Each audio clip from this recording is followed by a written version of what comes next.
माँ मंगला माँ उकुड़ी पाखे प्रार्थना कर जगन्नाथ प्रार्थना कर सत्य केमती ठीक हो जाऊ समस्ते किसी साहाय्य कले सी सुस्थ ही फेर जमी आगुरी जमी खेलुला बुलूला सी आम आगे सेमती खेल बुल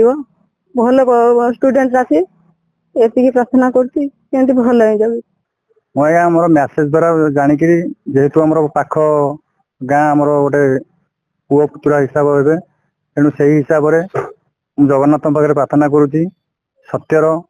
ଆରୋଗ୍ୟ କାମନା ପାଇଁ ସତ୍ୟ ଶୀଘ୍ର ଖୁବ ଶୀଘ୍ର ସୁସ୍ଥ ହେଇକିରି ଆମ ଗ୍ରହଣରେ ସେ ଖେଳୁ ବୁଲୁ ଆସୁ ସ୍କୁଲ ଯାଉ ଆଉ ଯୋଉ ପୁରୀ ଡିଷ୍ଟ୍ରିକ୍ଟରେ ଆମର ଫାର୍ଷ୍ଟ ସ୍ଥାନରେ ସେ ଲାଭ କରିଛି ଓଡ଼ିଶାରେ ଦ୍ୱିତୀୟ ସ୍ଥାନ ଲାଭ କରିଛି ମୋର ଜଗନ୍ନାଥ ପରେ ସେତିକି ପ୍ରାର୍ଥନା ତାଙ୍କ ପରିବାରକୁ ଜଗନ୍ନାଥ ବହୁତ ଭଲ କେମିତି ପିଲାଟାକୁ ଆମର ସୁସ୍ଥ କରିଦିଅନ୍ତୁ ଆମେ ଆଜ୍ଞା କଣ କରିପାରିବା ଆମେ ଗୁଣ୍ଡିଚି ମୂଷା ଭଳିଆ ହେଇକିରି ଆମେ ଯୋଉ ଦଉଛୁ ସେଟା ଗୋଟେ ବଡ କଥା ନୁହେଁ ଆଜ୍ଞା ସେଟା ଗୋଟେ ଗୁଣ୍ଡିଚି ମୂଷା ହେଇକିରି ଆମେ ଯଦି କିଛି ଦଉଛୁ ଆଉ ଯୋଉ ଓଡ଼ିଶା ଭାଇ ଭଉଣୀ ମାନେ ଯଦି ହାତ ବଢେଇବେ ଯଦି ଗୋଟେ ସେୟାର ଲାଇକ୍ ବା ଟଙ୍କେ ଯଦି ଠାକୁରଙ୍କ ଆଶୀର୍ବାଦରୁ ଯଦି ସାହାଯ୍ୟ କଲେ ସତ୍ୟ ପାଇଁ ଆମର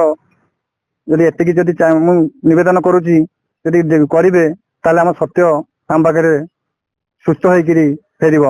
ଆଉ ବର୍ତ୍ତମାନ ଡକ୍ଟର କହିଛନ୍ତି 70 ରୁ 72 ଲକ୍ଷ ଖର୍ଚ୍ଚ ହବ ଯେହେତୁ ଆର୍ଥିକ ପରିସ୍ଥିତି ପଞ୍ଚାନନ ଭାଇଙ୍କର ମାନେ ଭଲ ନାହିଁ ତେଣୁକରି ସିଏ ସେଥିରେ ଭାଙ୍ଗି ପଡିଛନ୍ତି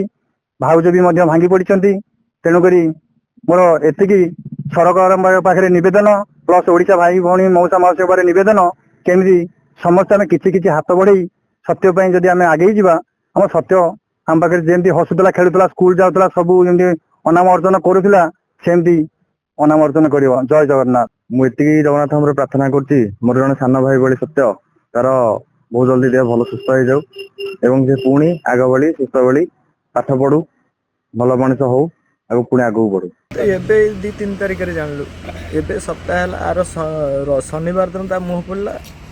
शुक्रवार मुह पुल्ला शनिवार नहीं गलु शनिवार ये गोष्ठी स्वास्थ्य केन्द्र नवा भितर से कहले तुम बाहर को नियो रविवार दिन भुवनेश्वर नहीं गलु